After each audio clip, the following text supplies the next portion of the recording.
সোফায় বসে খাইতেছো কেন? সোফায় বসে খাইলে কি হবে? ময়লা হয়ে যাবে, উঠো উঠো, সোফা থেকে উঠো। আর দূর, এই তুমি সোফায় শুয়ে টিভি দেখো কেন? শুয়ে টিভি দেখলে কি হয়েছে? শুয়ে দেখা যাবে না, পুরো সোফাটা ময়লা হবে। আর একটু আরাম করে দেখি না। উঠো উঠো, সোফাটা ময়লা হবে। দূর, টিভি দেখতাম না।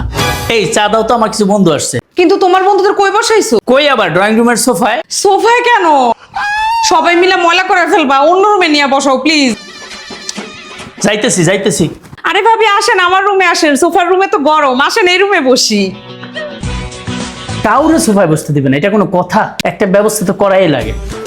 সোফা হইলো ঘরের সবচেয়ে শৌখিন একটা জিনিস, সবচেয়ে শখের একটা জিনিস। সেই জিনিস যদি শুইয়া বইসা ময়লা করে কেমন লাগে বলেন তো? আমি একটু বসতে দিই না, এটাও সত্য কথা, কারণ আমার কভারগুলো অ্যাটাচড করা তো। যাই হোক, সেই কষ্টে সে হচ্ছে সোফা কাভার লাগাবে ডিসাইড করছে। একটা পেজ খুঁজে বের করলো, পেজটা হচ্ছে আমি মেনশন করে দিব। বললো যে অনেক ধরনের ফেব্রিক পাওয়া যায়। আমি বললাম যে অনলাইনে কিভাবে বুঝবো? ও মা, তারপর দেখি ওনারা ফেব্রিক বাসায় নিয়ে আসছে। সেখান থেকে চুজ করতে গিয়ে তো পড়লাম আরেক মহাঝামেলায়, কারণ এত রকমের ফেব্রিক, এত কোয়ালিটির ফেব্রিক। তো অবশেষে আমি একটা চুজ করলাম, কালারটা আমার কাছে খুবই স্ট্যান্ডার্ড লাগলো। আর তারপর হচ্ছে ওনারা নিজেরাই সোফার মেপে নিয়ে গেল, আমাকে কষ্ট করে আর মাপতে হয় নাই। নিজেরাই মেপে টেপে হচ্ছে যে সবকিছু রেডি করে নিয়ে গেল। আর সবচেয়ে ভালো লাগছে যে বিষয়টা, জাস্ট 2 দিনের মধ্যে ডেলিভারি দিয়ে গেল। এবং যিনি হচ্ছে ডেলিভারি দিয়ে গেছে তিনি হচ্ছে যে নিজেই সোফার কাভারটা হচ্ছে যে অ্যাটাচ করে দিয়ে গেছে, আমাদের কোনো কষ্টই হয় না। যাই হোক, আপনারা যদি এভাবে সোফা রক্ষা করতে চান তাহলে কিন্তু সোফার কাভার লাগাতে পারেন। এই দেখে যাও তো সোফাগুলো চেনো কিনা।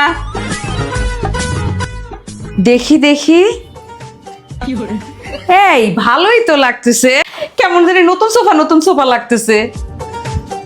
যাক, ভালোই হয়েছে, সোফাগুলো এখন একটু ঢাকা থাকবে। হ্যাঁ, এবার একটু আরাম করে বসতে পারলেই হয়।